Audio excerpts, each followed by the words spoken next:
उत्तराखंड के उत्तरकाशी में निर्माणाधीन सिलक्यारा टनल में 41 मजदूर पिछले 16 दिनों से फंसे हुए हैं। 200 से ज्यादा लोगों की रेस्क्यू टीम दिन रात काम में लगी हुई है, लेकिन अब तक कोई कामयाबी नहीं मिल पाई है। मजदूरों तक पहुंचने के लिए 86 मीटर की वर्टिकल ड्रिलिंग जारी है। वहीं सोमवार 27 नवंबर से मैन्युअली हॉरिजॉन्टल ड्रिलिंग भी शुरू हो गई। इसके लिए रैट माइनर्स को बुलाया गया है, जो हाथ से खुदाई करेंगे। पतले से पैसेज में अंदर जाकर ड्रिल करने वाले मजदूरों को रैट माइनर्स कहते हैं। खुदाई के लिए 6 रैट माइनर्स की एक टीम को भी बुलाया गया है।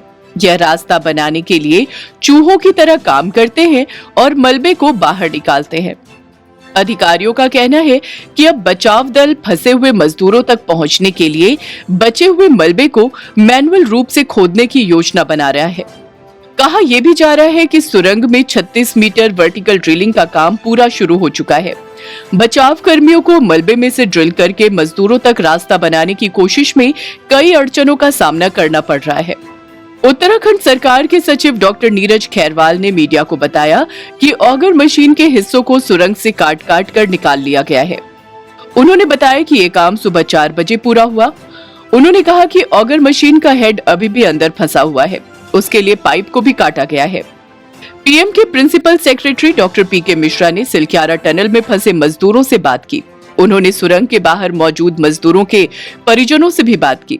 इसके अलावा उन्होंने मजदूरों को भेजे जा रहे फूड आइटम्स के बारे में भी पता किया। सिलक्यारा में बचाव कार्यों की देखरेख कर रहे बीआरओ के पूर्व महानिदेशक हरपाल सिंह ने मंगलवार को बताया कि अब तक 36 मीटर वर्टिकल ड्रिलिंग की जा चुकी है।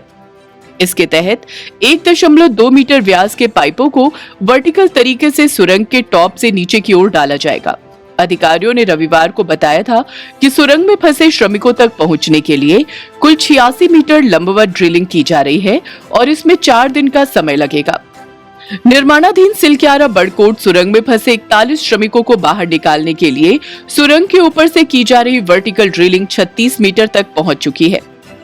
हॉरिजॉन्टल ड्रिलिंग कर रही ऑगर मशीन के टूटने के बाद वैकल्पिक रास्ता तैयार करने के लिए रविवार को सुरंग के ऊपर से वर्टिकल ड्रिलिंग शुरू की गई थी।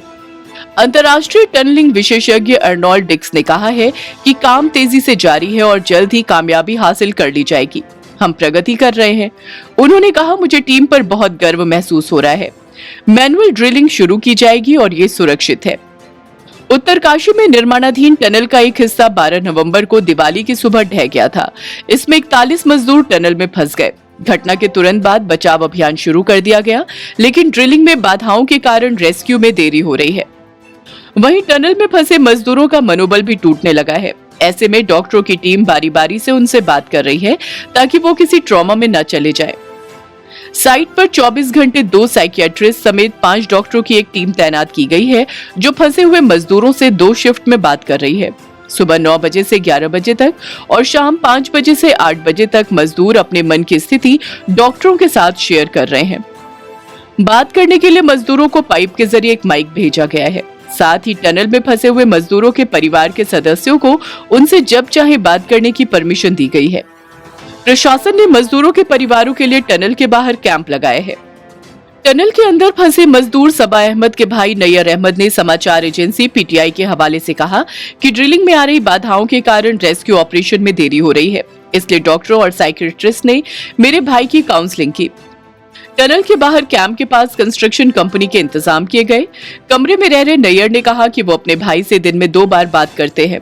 इस दौरान वो ये भी सुनिश्चित करते हैं कि सबा की पत्नी और 3 बच्चे भी उनसे बात कर पाए। परिवार बिहार के भोजपुर में रहता है।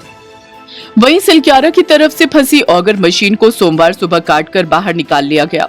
रविवार 26 नवंबर शाम से इसे प्लाज्मा कटर से काटा जा रहा था। पूरी रात ये काम चला। भारतीय सेना के कोर ऑफ इंजीनियर्स और मद्रास सैपर्स की यूनिट इस काम में जुटी थी। इस बीच टनल में रेस्क्यू ऑपरेशन का जायजा लेने पीएम नरेंद्र मोदी के विशेष सचिव पीके मिश्रा, गृह सचिव अजय के भल्ला और उत्तराखंड के मुख्य सचिव एसएस संधू भी पहुंचे। सिलक्यारा टनल में पानी के रिसाव का खतरा बढ़ गया है। शनिवार को टनल के मुहाने के पास से ही पानी निकलता नजर आया। पानी के साथ मिट्टी के गीले होने पर टनल में मलबा धंसने की आशंका भी जताई गई थी। हालांकि स्थिति अब नियंत्रण में है। वहीं 2 दिन पहले विदेशी एक्सपर्ट अर्नोल्ड डिक्स ने मीडिया से बात करते हुए जो बताया वो काफी हैरान करने वाला है। डिक्स ने कहा कि अंदर फंसे मजदूर क्रिसमस यानी कि 25 दिसंबर तक अपने घर पर होंगे। एक्सपर्ट की तरफ से इस नई डेडलाइन के बाद से सभी लोगों में बेचैनी बढ़ गई है। केंद्र और राज्य सरकार अपना पूरा प्रयास कर रही है। विशेषज्ञ अर्नोल्ड डिक्स ने क्रिसमस की डेडलाइन देते हुए ये भी साफ कहा है कि अगर जल्दबाजी की गई तो अंदर मुश्किल ज्यादा बढ़ सकती है, इसलिए पूरी सावधानी बरती जा रही है। उन्होंने कहा कि सबसे पहले महत्वपूर्ण यह है कि सभी मजदूर सुरक्षित घर आए। हालांकि डिक्स ने कहा कि रेस्क्यू मिशन की शुरुआत से ही मैंने कभी भी अपनी तरफ से ये वादा नहीं किया कि ऑपरेशन आसान होने वाला है। मैंने ये कभी नहीं कहा कि आज रात में हो जाएगा या कल तक हो जाएगा। हाँ, ये जरूर बोला कि वो सुरक्षित रहेंगे। मजदूरों और रेस्क्यू टीम के बीच अब महज 9 मीटर की दूरी है, लेकिन ये दूरी रेस्क्यू टीम के गले की फांस बन गई है। मैनुअल ड्रिलिंग या फिर वर्टिकल ड्रिलिंग, इन 2 विकल्पों पर रेस्क्यू टीम काम कर रही है। अगर आपको हमारा ये वीडियो पसंद आया हो तो इसे लाइक, शेयर और चैनल को सब्सक्राइब जरूर करें।